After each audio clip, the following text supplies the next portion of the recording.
Coba bayangin, ternyata hasil riset dari BRIN di tahun 2023 menyebutkan bahwa mikroplastik telah ditemukan bahkan di air hujan di Indonesia. Jumlah partikelnya sedikit loh, bisa mencapai puluhan partikel per liter.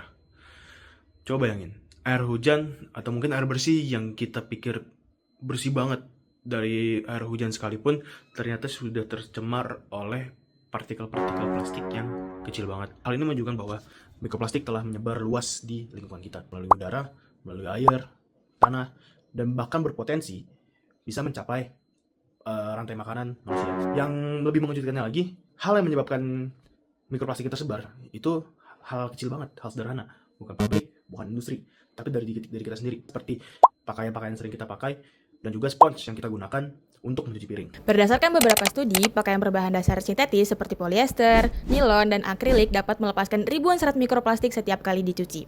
Serat-serat ini sangat kecil, tidak kasat mata, dan langsung mengeluruh bersama air cucian menuju saluran pembuangan, yang pada akhirnya berpotensi untuk masuk ke sungai dan laut. Artinya, tiap kita mencuci pakaian berbahan dasar sintetis, kita ikut menyumbang polusi mikroplastik. Selain tentang bahan bajunya, cara kita merawat dan juga cara kita mencucinya juga sangat berpengaruh. Tidak hanya pakaian, sebuah penelitian pada tahun 2024 menunjukkan bahwa spons melamin yang sering kita pakai sebagai alat pembersih bisa melepaskan jutaan serat mikroplastik hanya dari 1 gram spons yang aus akibat gesekan saat digunakan. Perlu diperhatikan juga, berdasarkan studi, spons cuci piring biasa juga dapat menghasilkan mikroplastik dan bahkan partikel yang lebih kecil lagi, yaitu nanoplastik, terutama dari bagian spons yang keras.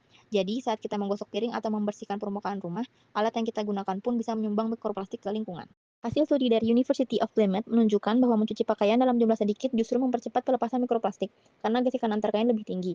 Selain itu, mencuci terlalu lama atau menggunakan suhu tinggi juga memperburuk kondisi.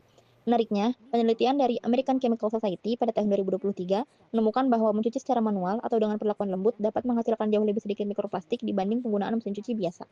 Nah, dari permasalahan-permasalahan tadi, solusinya apa sih? Yang pertama, kita bisa gunakan baju berbahan dasar serat alami seperti serat bambu, tencel, dan juga katun. Karena bahan-bahan tersebut tidak mengandung mikroplastik.